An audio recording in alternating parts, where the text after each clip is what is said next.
बिस्मिल्लाहिर्रहमानिर्रहीम।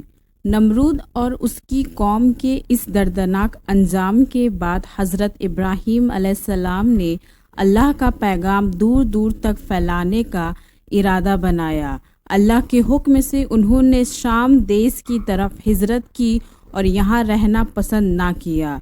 उनके इस सफ़र में उनकी बीवी हज़रत सारा भी थी जो बहुत खूबसूरत थी। हज़रत सारा के साथ जब वह मिस्र में पहुँचे तो वहाँ के लोगों ने मिस्र के बादशाह को हज़रत सारा की खूबसूरती की ख़ास तौर से इत्तला दी और बताया कि आपके मुल्क में इस तरह के 2 आदमी आए हैं जिनमें एक औरत भी है जो बेहद खूबसूरत है, बल्कि इतनी खूबसूरत औरत तो आज तक कहीं देखी भी ना गई। मिस्र के बादशाह का मन ललच गया। उन्होंने इन दोनों को बुलवाया और हज़रत इब्राहीम अलैहिस्सलाम से पूछा, तुम्हारा इस औरत से क्या रिश्ता है? अपना रिश्ता बताइए वरना मैं अभी इसको अपने कब्ज़े में करता हूँ। हज़रत इब्राहीम अलैहिस्सलाम समझ गए कि मामला क्या है। उन्होंने फ़ौरन बताया, यह मेरी बहन है। वह जानते थी अगर हमने बीवी बताया तो यह बादशाह मेरी जान पर आ बनेगा, यहाँ तक कि हज़रत सारा को अपने कब्ज़े में कर लेगा।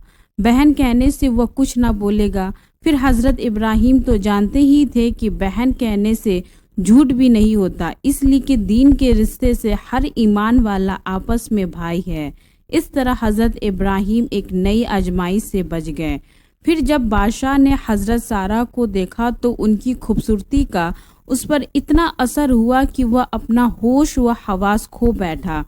बेइख्तियार उसने उन पर हाथ डालने की कोशिश की। हज़रत सारा के हक़ में उसकी यह गुस्ताखी कोई मामूली गुस्ताखी ना थी। हज़रत सारा की दुआ से उसके दोनों हाथ बेकार हो गए और उसके जिस्म में बेपनाह दर्द शुरू हो गया। मारे दर्द के उसका बुरा हाल हो गया।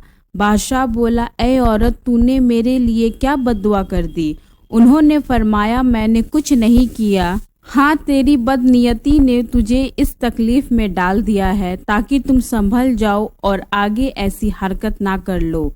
बोला, अच्छा, अब तुम मेरे अच्छा होने की दुआ कर दो, मैं चंगा हो जाऊंगा तो फिर कभी बदनीयती ना करूंगा। हज़रत सारा को दया आ गई। उन्होंने उसके ठीक होने की दुआ कर दी। उनकी दुआ से वह ठीक हो गया। फिर ठीक क्या हुआ, उनकी खूबसूरती देखकर उसकी नीयत फिर खराब हो गई।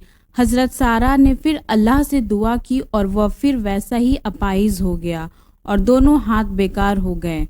वह फिर हज़रत सारा के पैरों पर गिर पड़ा और दोबारा दुआ करने की खुशामद करने लगा। हज़रत सारा को फिर तरस आया और फिर दुआ कर दी।